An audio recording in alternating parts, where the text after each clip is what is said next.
It's strange how a quiet evening can turn into a war zone without warning. The sun had barely set. The smell of cut grass still lingered in the air, mixed with something metallic I couldn't place until I saw it. Karen Hubert, president of the Hollowoods County HOA, was standing on my porch with a gun pointed at my 7-year-old daughter. The world shrank to a few feet of wooden boards, a squeaky porch swing, and that silver barrel glinting under the porch light. Everything else, the birds, the breeze, the hum of traffic, just disappeared. Gina froze behind my leg, clutching a bright pink crayon like it was a shield. My hand went to her shoulder, instinctively pulling her closer. My heart was hammering so loud I thought it might drown out the sirens beginning to wail somewhere far off. Karen's voice cracked the silence. "You owe the association, George. Rules are rules." Her hand trembled, but the gun didn't. I didn't say anything at first. My throat had gone dry. There's no manual for this, no chapter titled How to Reason with a woman pointing a revolver at your child. Behind me, the front door creaked. I knew Tara was there, phone in hand, calm as ever, talking to 911 in that steady tone she used when everything else was falling apart. "Put it down, Karen." My voice came out lower than I expected. "Whatever you think this is, it isn't worth it." From the street, red and blue lights began flashing across the lawns, reflections dancing off car hoods and white fences. 2 patrol cars angled at the end of my driveway. Officers crouched behind open doors, guns drawn. It looked like a movie, except I could smell the gun oil, could feel my daughter trembling through my jeans. Karen's eyes were wild, half fury, half fear. The woman who once fined me for leaving a basketball hoop in the driveway was now screaming at me about justice, about money, about being humiliated. "You think you can make a fool of me?" she shouted. "You and your clever wife always undermining me." Gina whimpered, a soft, cracked sound that cut through the noise. Her crayon slipped from her fingers and rolled across the porch with a hollow tack-tack-tack. Karen flinched at the sound. So did I. The police called out again through a megaphone. "Ma'am, drop the weapon now." Karen didn't move. Her eyes locked on Gina. And that was the moment I realized this wasn't about fines or rules. It was about power, about losing it. I raised my hand slowly, palms forward. "Let me fix this, Karen. I'll pay. You want the money? It's yours, just please." Sweat trickled down my neck, cold and stinging. Every instinct screamed at me to lunge, to knock the gun aside, but one wrong move and she might flinch the wrong way. I could hear my pulse in my ears. The officers were inching closer. Karen's knuckles were white around the grip. Somewhere a dog barked. Somewhere else a camera phone clicked. Neighbors were watching. Nate from across the street had his blinds half open, probably filming, because that's what people do when someone else's life explodes in front of them. "Don't you come any closer," Karen's voice cracked again. "I warned you, George, you brought this on yourself." The moment stretched until time stopped meaning anything. Then a single sound, like the universe exhaling, broke through. The metallic click of her thumb easing off the hammer. For a second, I thought it was over. Relief almost made my knees buckle. But she didn't lower the gun. She just stared at me, eyes burning, and whispered, "You'll regret everything." The command came sharp from the street. "Drop it now." Karen blinked, startled, and that tiny hesitation saved us. The nearest officer surged forward, shouting, and in a blur of motion, she was tackled to the ground. The revolver clattered across the porch and stopped against the base of Gina's shoe. I grabbed my daughter and held her tight. Her little heart pounded against mine. Lights, shouting, chaos, all of it washing over us. And in the middle of it, Tara stepped out onto the porch, her voice calm but shaking at the edges. "It's over, George." Except it was not yet. Because as they cuffed Karen and dragged her toward the patrol car, one question burned in my mind, louder than the sirens, sharper than the fear. How did we get here? That's where this story really begins. It all started, as most suburban nightmares do, with a single piece of paper. Not a threat, not a lawsuit, Just an envelope tucked neatly under my windshield wiper, like a friendly reminder that my peace of mind had an expiration date. It was late spring. The air smelled of wet pavement and lilacs, the kind of evening when you believe nothing bad can happen. I remember walking up the driveway, whistling, until I noticed the HOA seal printed in the corner of that envelope. At first, I actually smiled. I thought it might be a community newsletter, something about an upcoming barbecue or a neighborhood cleanup day. We were new then, barely a year into Hollowoods County. We believed in the dream. Clean sidewalks, friendly waves, kids riding bikes, a place you could exhale. I tore the envelope open before I reached the porch. The smile faded by the second line. Notice of violation, $50 fine for breach of community aesthetic standards. Vehicle parked in driveway past 11:00 p.m. I blinked curfew for cars. My Honda sat in our own driveway, clean, not leaking oil, not blocking anyone. The street was lined with identical houses and perfectly trimmed lawns. And somehow my driveway was offensive. I walked inside, the letter crumpled in my hand. Tara was at the kitchen table helping Gina with her spelling words. "You're not gonna believe this," I said, tossing the paper down. She read it, eyebrows rising just enough to show she was trying not to laugh. "Aesthetic standards," she said flatly. "What does that even mean?" Gina looked up, clutching her pencil. "Is your car ugly, Daddy?" I forced a grin. "No, sweetheart, my car's very handsome. A very mean lady just doesn't think so." That mean lady was Karen Hubert, HOA president, our smiling warden. We met her once at the welcome barbecue. She'd shaken my hand with the grip of a tax collector and spent the evening sipping boxed wine while pointing out other people's flaws. The Hendersons still have visible trash cans, she'd whispered like she was revealing a crime. Tacky. At the time, I thought she was harmless. Just another overzealous neighbor with too much time and not enough empathy. I was wrong. A week later, another envelope appeared, taped to the front door this time. $100 fine. Unapproved permanent structure basketball hoop. I stared at it in disbelief. That hoop had been Gina's birthday present. I'd spent a Saturday assembling it, bolts and concrete and laughter. Every evening she'd bounce the ball in the driveway, counting her shots aloud. Now, apparently, it was illegal joy. I looked up and down the street. 2 doors down, the Millers had the same hoop. The Petersons across the street had a pirate ship playset big enough for a theme park. No fines for them, just us. That's when the realization crept in, the quiet, unsettling kind that settles behind your ribs and won't leave. We were being targeted. I tried to play it fair, called the HOA office, left messages, sent emails, nothing, not a single response. So I went to the next board meeting at the clubhouse. The room smelled of air conditioning and old carpet. Karen sat at the head table like a queen, gavel in hand. Every time someone questioned her, she'd rap it sharply and say, "That's not on the agenda." When my turn finally came, I stood up and asked, calm as I could, "Why are some rules enforced for certain houses and not others?" Her lips curled into that same icy smile I'd seen at the barbecue. "Mr. Carmen," she said sweetly, "the rules are the rules. Perhaps if you spent less time questioning them and more time following them, we wouldn't have this problem." A few board members nodded like puppets. The rest of the homeowners stared at their shoes. No one wanted to be next. That's when it clicked. This wasn't about cars or hoops or property values. It was about control. Karen didn't run a neighborhood, she ran a small empire, and she'd just chosen her example. That night, Tara and I sat at the kitchen table long after Gina went to bed. The glow of her laptop lit her face as she scrolled through county records and HOA bylaws. "These words are vague on purpose," she murmured, pointing to the screen. "Aesthetic, harmonious, they can mean anything she wants." I remember the quiet between us, just the hum of the fridge and the tick of the clock. We weren't just dealing with a neighbor now, we were up against a system designed to protect itself. Then Tyra looked up, eyes sharper than I'd ever seen them.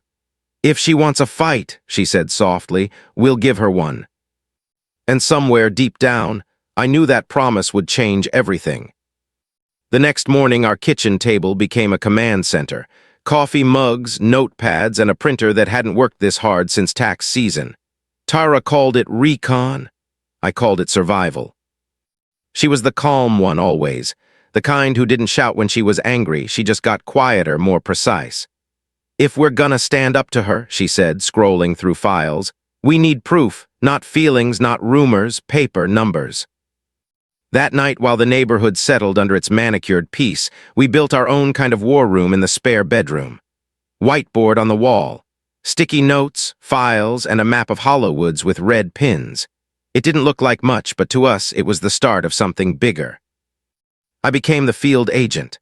Every evening after work, I walked the streets with a notepad, pretending to admire lawns while I took photos of every violation she ignored.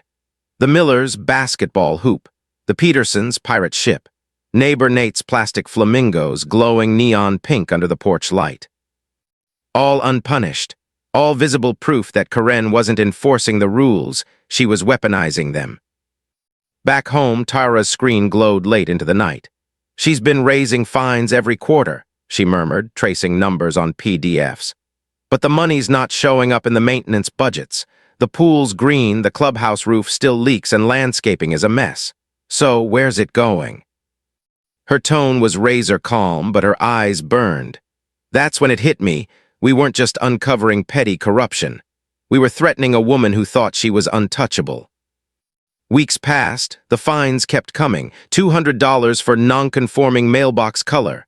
$150 for unapproved lawn ornament. My personal favorite, failure to maintain visual harmony. Whatever that meant. Then one night, Tara shook me awake. "George," she whispered, eyes wide with that look of discovery I'd learned to recognize. "Look at this." On her laptop, she'd pulled up the HOA's annual budget report. A boring document at first glance, rows and rows of numbers designed to make people's eyes glaze over. But Tara had highlighted one line in yellow. "Community Consulting Services," she read. "Paid monthly to HW Management Solutions." I frowned, never heard of it. She clicked open another window. "You wouldn't have, it's a shell. Look at the payment address, it's a P.O. box in the next town." We stared at the screen. It felt like the air had thickened. The name HW Management was too close to home. Hollowoods, cute, subtle, and entirely deliberate. The next morning, I took a personal day from work and drove out to the address listed in the filings. It wasn't an office park. It wasn't even an office. Just a small, rundown house with peeling paint and a sagging porch. The kind of place you pass every day without noticing. I sat in my car for almost an hour, engine off, watching. Then a rusted pickup rolled into the driveway. A man stepped out, mid-50s, beer belly, plaid shirt, the kind of guy you'd see fixing lawnmowers behind a gas station. Definitely not a consultant. I snapped a few photos and sent them to Tara, got something. By evening, she had a name. "Walter Pike," she said, turning the laptop toward me. "Registered agent for HW Management Solutions."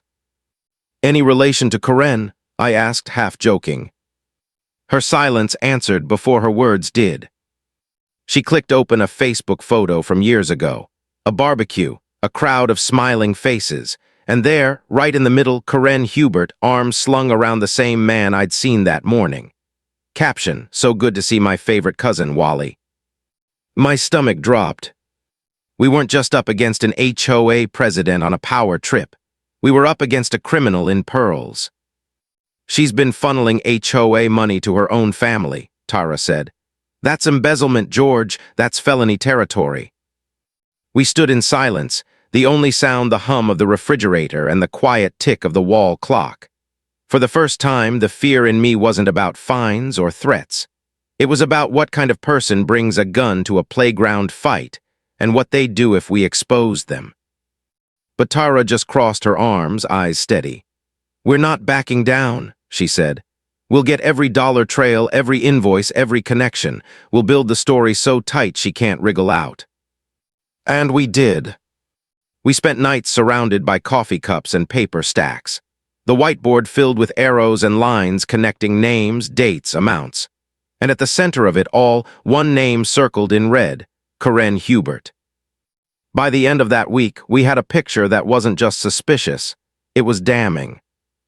And that's when I realized something that made my blood run cold. If we could find her secrets, she could find ours. And she was about to remind us who ran Hollowoods County. The first sign that Karen knew we were onto her came on a Thursday night. No warning, no letter this time, just darkness. It was around 10. Gina was asleep, her nightlight painting soft stars across the wall.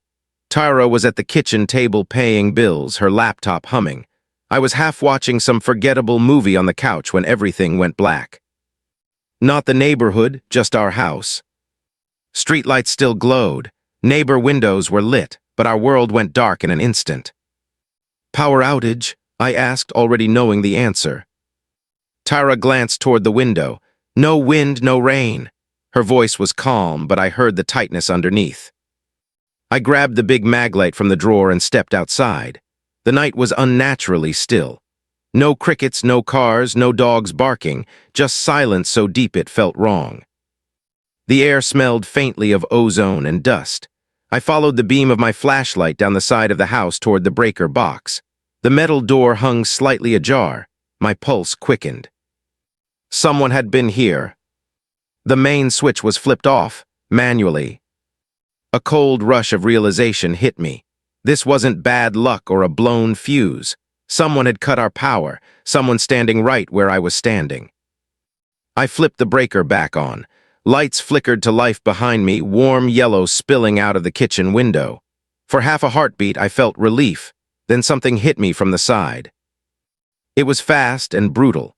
My shoulder slammed into the railing, pain flaring hot through my arm. The flashlight skittered across the porch, spinning light over boots, a shadow, a man's shape. He didn't say a word, just swung.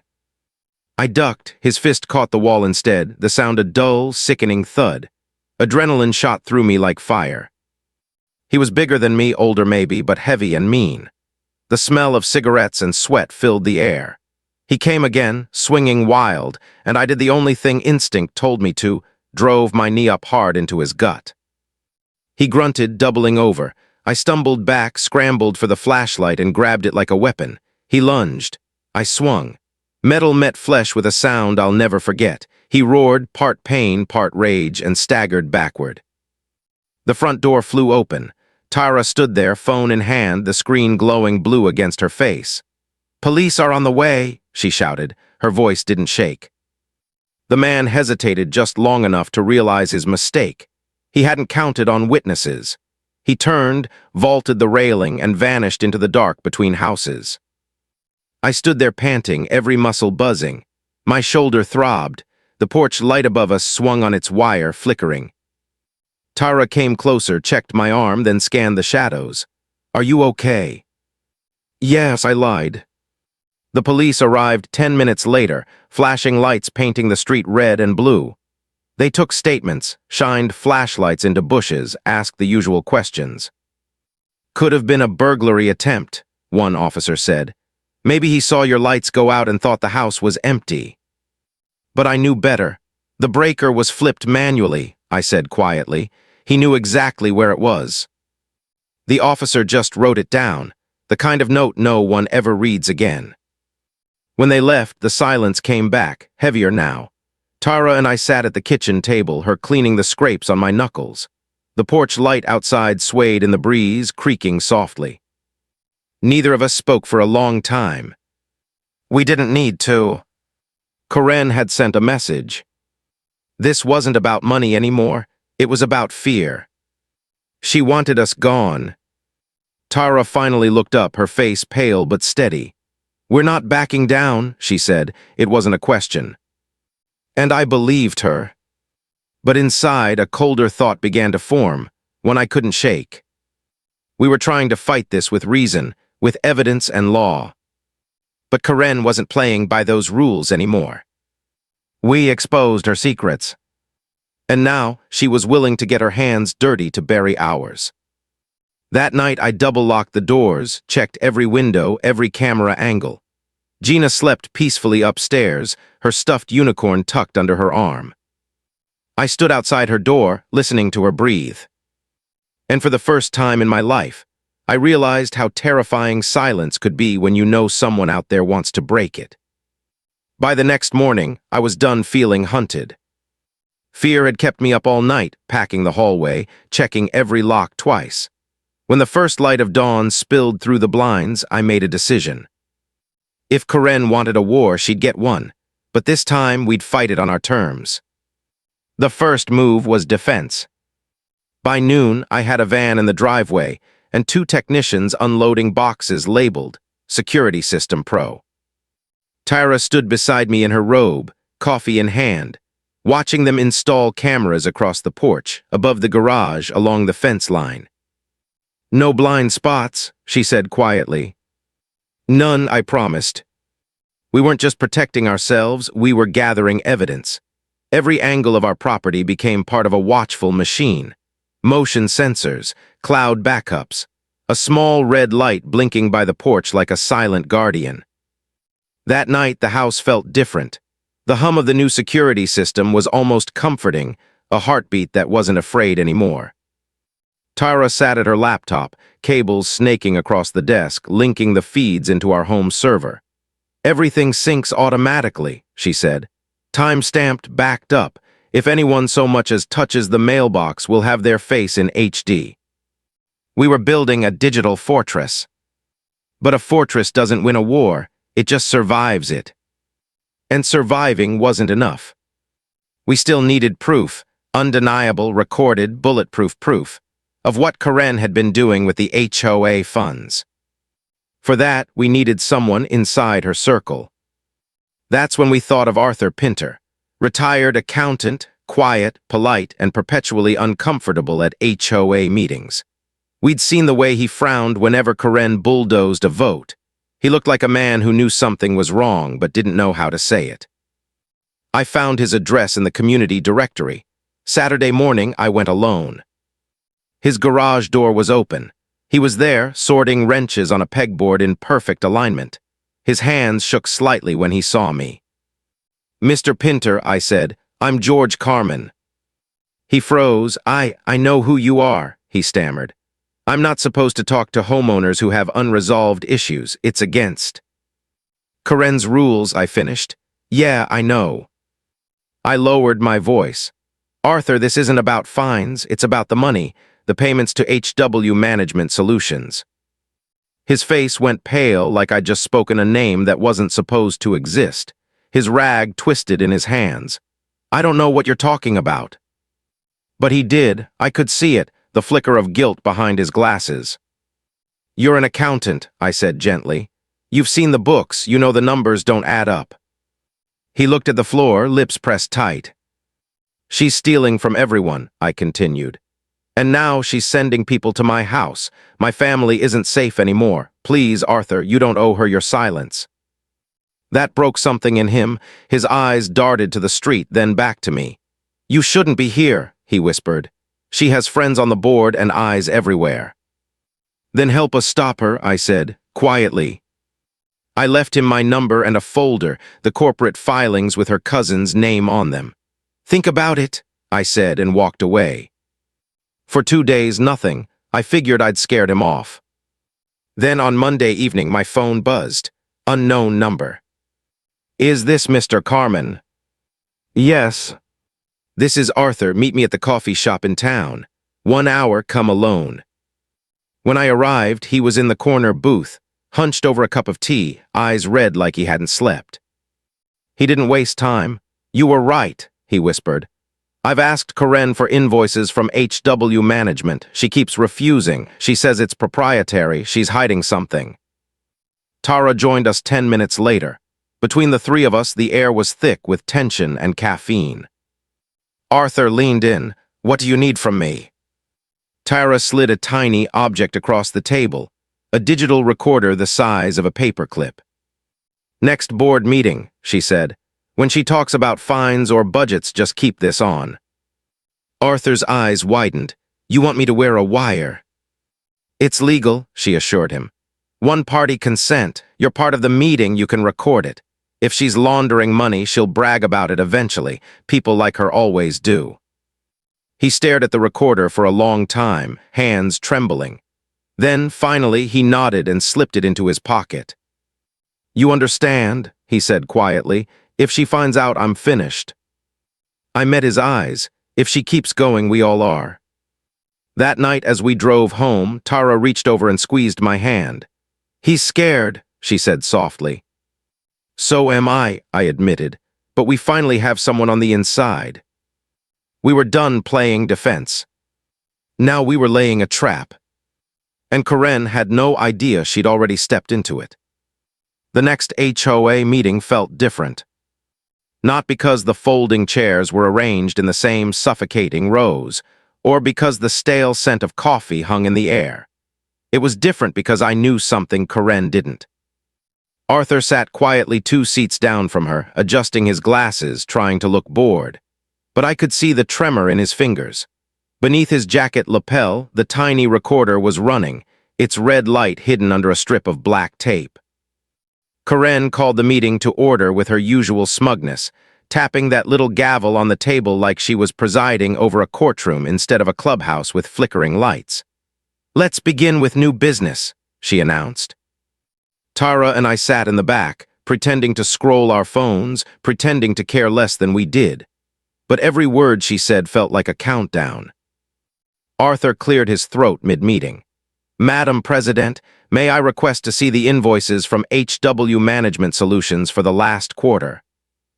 Karen froze for half a second, the kind of pause most people wouldn't notice, but we did. Then came the smile, tight, thin, sharp as glass. "That's internal information, Arthur, you know that." He pushed his glasses up.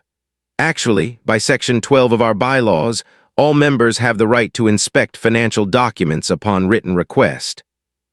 The room went still. A couple of homeowners shifted in their seats. It was the first time anyone had challenged her publicly. Karen leaned forward. "Arthur, are you questioning my integrity?" He didn't flinch. "I'm following the rules." Her lips twitched. Rules are meant to keep order, not to weaponize against leadership.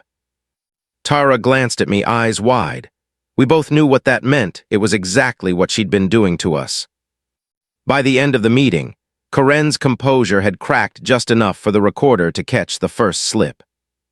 "People like the Carmans are parasites," she hissed under her breath, not realizing her mic was still live. "They don't respect the system. They need to be taught." Arthur caught my eye as everyone stood to leave. One subtle nod. Mission accomplished. The next night we listened to the recording in our living room, the sound tinny but clear. Her arrogance bled through every syllable. Tara smiled grimly. "That's enough to get the state involved, but let's not go straight there. Let's let her dig deeper." We didn't just want justice. We wanted truth exposed under her own spotlight. So we played the long game. Tara began filing formal complaints, small, irritating, precise. Every time Karen fined us, Tara appealed. Every appeal forced Karen to respond on record. We built a paper trail so thick it could choke her empire. At the same time, I decided to hit her where it hurt most, her image. The next week, I filed a neighbor concern about her own property. The garden gnome she proudly displayed by her mailbox didn't meet aesthetic guidelines. I even quoted her own section numbers. She showed up on my porch 2 days later, livid. "You think this is funny?" she snapped. "Filing bogus complaints against me." I met her gaze calmly. "Just following the rules, Karen. We all have to do our part to keep the community harmonious." For a second, I saw something shift behind her eyes, not rage, but panic. She realized the walls were closing in, and she didn't know where the cracks were coming from. From that day on, her control began to unravel. Neighbors who'd once smiled politely started whispering. Arthur, quietly emboldened, began sharing parts of the recording with others he trusted. Within a week, half the board was questioning her decisions. Within 2, the treasurer resigned. Karen fought back the only way she knew how: more fines, more letters, more threats. But the more she pushed, the more people pushed back. Then one evening, she went too far. We were having dinner, chicken and rice, nothing special, when Tara checked her email and froze. "You've got to see this." It was a notice of property lien. The HOA had filed it that morning. Karen had escalated our unpaid fines into a full-blown attempt to seize our house. I felt my stomach drop. She can't do that, that's illegal. Tara nodded, her jaw tight. Exactly, which means she just handed us the evidence we needed. The next day, we forwarded everything. The lien notice, the recordings, the shell company invoices, the bylaw violations, straight to the county fraud division. And as I hit send, a strange calm washed over me. Not victory, not relief, just inevitability. Because people like Karen always believe they're too smart to fall. But the higher they build their little thrones, the harder they crash when the truth finally lands. That night, as the sun sank over Hollowwoods, the red light of our security camera blinked steadily against the dark, a tiny, silent witness to everything still to come. It started with the little things. Karen's SUV, usually parked perfectly in her driveway, sat crooked one morning, one wheel up on the curb. The next day, her trash can stayed out past collection day, something she'd fined half the neighborhood for. By the end of that week, people whispered openly on morning walks. Doors stayed half closed when she passed. Her empire was cracking, and she could feel it. For years, she'd ruled Hollowwoods with a smile sharp enough to cut glass. Now even that smile was gone. Arthur called me one evening, his voice hushed. She knows. Someone told her about the recording. She's been asking who's loyal. It's getting ugly. Tyra and I exchanged a look. How much does she know? I asked. Enough to be dangerous, Arthur said. She thinks you're behind it all. He was right. The next morning, I found our mailbox open. The flag bent backward. No letter inside, just a single photo, a close-up of our living room window, taken from outside at night.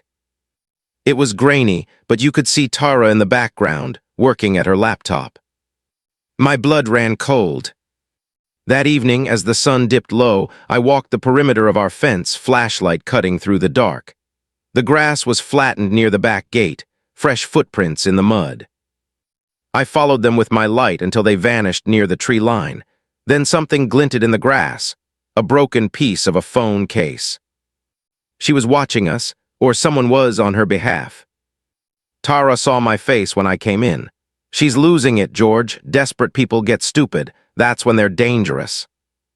We decided to stay with my brother for the night, but before we left, Tara placed a tiny USB drive in a fireproof box. Just in case, she said quietly. If anything happens, this has everything. The drive held the full audio recordings, the financial statements, the emails, our entire case. We left the house dark, cameras armed, alarms on. But I couldn't sleep. Not there, not anywhere.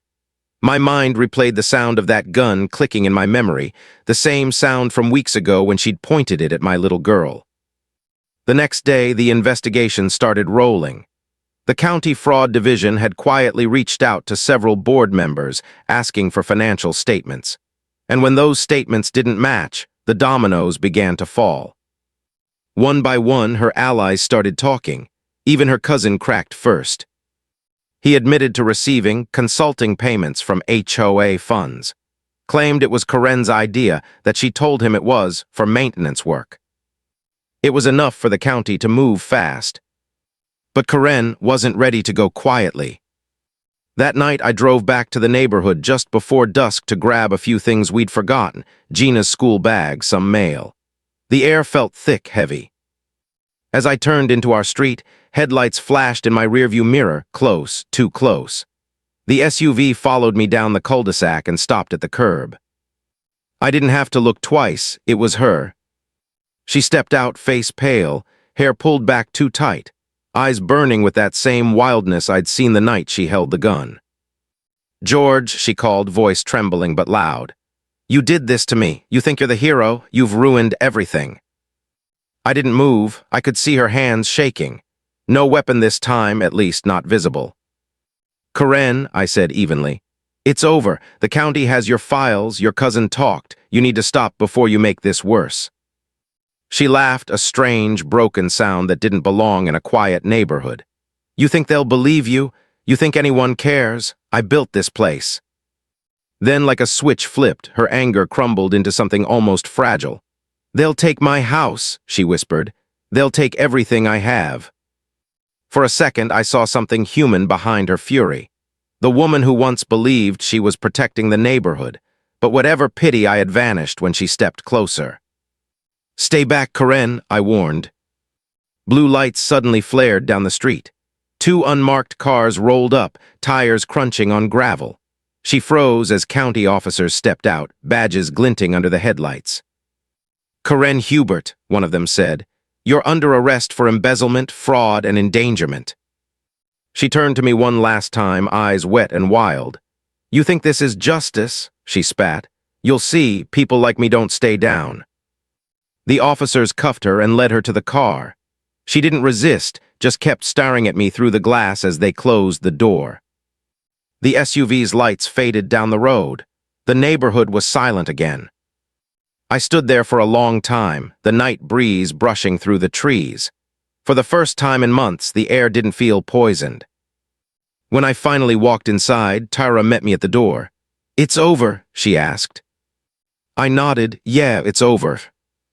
But even as I said it, I knew stories like this never truly end. They just fade, leaving quiet echoes behind, the kind you hear every time the gate creaks or the porch light flickers. It's strange how quiet justice sounds.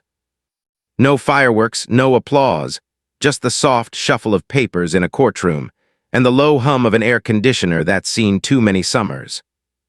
3 months after that night, I sat behind the witness stand, my palms pressed against the cool wood, heart steady for the first time in a long while. Tyra sat beside me, her hand brushing mine, a small squeeze that said we made it. Across the aisle sat Karen Hubert, the woman who once fined us for a basketball hoop, who terrorized our street in the name of order. Now she was just another defendant. No pearls, no clipboard, just a gray county jumpsuit and eyes that darted anywhere but ours. The prosecutor read the charges in a steady tone. Embezzlement, fraud, violation of public trust, assault with a deadly weapon. Each word echoed through the room like footsteps down a hallway that finally had an end. Arthur sat behind us. When our eyes met, he nodded once, a quiet thank you. He'd testified too, told them everything he'd seen, everything he'd been afraid to say for years. And for the first time, he looked lighter.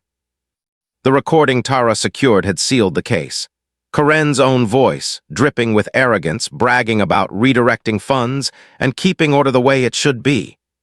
The jury didn't need convincing, they just needed to hear her in her own words. The verdict didn't take long. Guilty on all counts.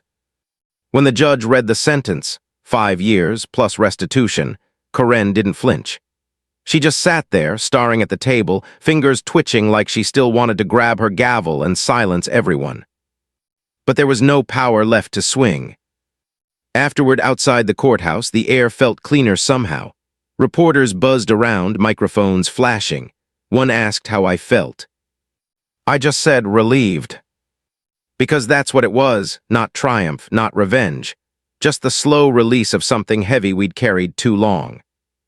Life after that wasn't perfect. The HOA board was dissolved. A county-appointed manager took over, cleaned house, rewrote the bylaws from scratch. People started talking to each other again, real conversations on front lawns instead of formal complaints. Arthur still sent Christmas cards. The Peterson kids came over to play basketball with Gina, using the same hoop that started it all. Sometimes I'd catch Tara standing at the porch, coffee in hand, just watching. And for the first time in a long time, she looked at peace. But the scars were still there, in quiet ways. Every time a car slowed in front of our house, I'd still glance up. Every time the power flickered, my stomach tightened for half a second. It takes time to unlearn fear. One evening, not long after the sentencing, Gina came out to the porch with her homework. She sat on the step beside me and asked, "Dad, why did that lady hate us?" It took me a while to answer. "Because some people think control is the same thing as safety," I said softly. "And when they lose control, they get scared." She nodded, thinking it over the way kids do, quietly, deeply. But we're safe now, right? I looked at her, at the sunlight glinting off the rim of her basketball hoop, at Tara in the doorway smiling faintly. Yeah, I said, we're safe. That night after she went to bed, I sat outside with a glass of water and listened to the sounds of the neighborhood. The soft hum of sprinklers, a screen door closing somewhere, a dog barking down the block. Normal life. The kind of peace you don't notice until someone tries to steal it from you. I thought about Karen, about how someone could start with good intentions, wanting order, and end up pointing a gun at a child. Power is a strange thing. It doesn't just corrupt, it blinds. Tara came out and sat beside me. Do you ever feel bad for her? She asked quietly. I thought about it. Yeah, I said finally. A little, but only because she forgot what it means to be human. She leaned against my shoulder, and for a long time we just watched the stars come out over Hollowwoods. There were no sirens that night, no shouting, no fear. Just stillness. And in that stillness, I realized something simple. Justice isn't loud. It doesn't always roar. Sometimes it just breathes softly through the open window of a home that finally belongs to the people who fought for it. You've heard this confession, now wait until you hear the next one, the truth that shatters everything you thought you knew.